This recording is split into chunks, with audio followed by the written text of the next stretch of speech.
देखिए, सुनील शर्मा जी तो मेरे मित्र, हम दोनों ने इकट्ठे युवा मोर्चा में काम किया। हमारे पार्टी के वरिष्ठ नेता हैं और पूरे क्षेत्र में इनकी जो लोकप्रियता है उसका हमें फायदा भी मिलता है। आज विधानसभा के चुनाव में जहां एक और मैं अपने भाई युवा नेता सुनील शर्मा जी के लिए कैंपेन करने आया, वहीं पे छोटी बहन शगुन परिहार जी के लिए, जिनका पहला चुनाव है और यहाँ की जनता ने मन बना लिया कि भारतीय जनता पार्टी को जिताएंगे। तीनों के तीनों कैंडिडेट्स कमल का फूल खिलाएंगे। और ये सबसे बड़ी बात है कि लोगों ने जो पिछले 5 वर्षों में बदलाव देखा, अलगाववाद की घटनाएं, आतंकवाद की घटनाएं कम हुई, पथराबाजी खत्म हुई, यहाँ पे शांति, सुख, चैन, समृद्धि, संपन्नता, विकास ये कई गुना बढ़ा है। अभी आगे और बढ़ेगा। अब जब विधानसभा चुनकर आएगी, भारतीय जनता पार्टी की सरकार बनेगी तो चहुमुखी विकास होगा, डबल इंजन की सरकार, केंद्र में मोदी जी की सरकार, प्रदेश में भारतीय जनता पार्टी की सरकार, दोनों जगह भाजपा की सरकार। सर, एक आखिरी प्रश्न, रविंद्र रैना जी अध्यक्ष पिछले दिनों यहाँ पर आकर के कह करके गए कि आने वाले दिनों में जम्मू कश्मीर की सरकार बनेगी और श्रीनगर से, सेक्रेटरीट से नहीं, किश्तवाड़ से चलेगी। क्या कहना चाहते हैं, क्या संकेत देता है? मैं इतना ही कहूंगा, जम्मू कश्मीर की सरकार भारतीय जनता पार्टी की सरकार होगी, जनता की सरकार होगी, जनता की उम्मीदों पर खरी उतरने वाली सरकार होगी।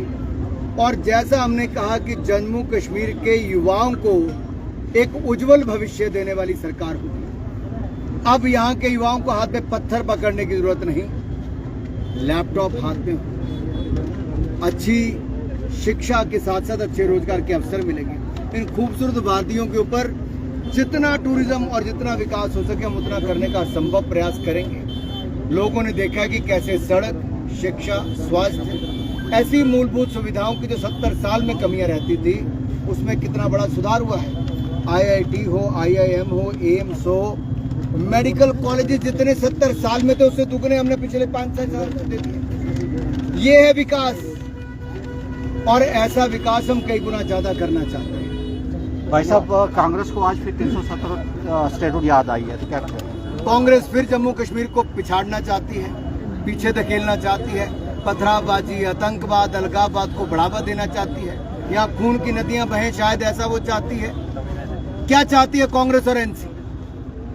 क्या मिलेगा अनुच्छेद 370 को वापस लाने से? वही पथराव की घटनाएं, वही जान को लेने का काम, वही कश्मीर में डर पैदा करना। ऐसा क्यों?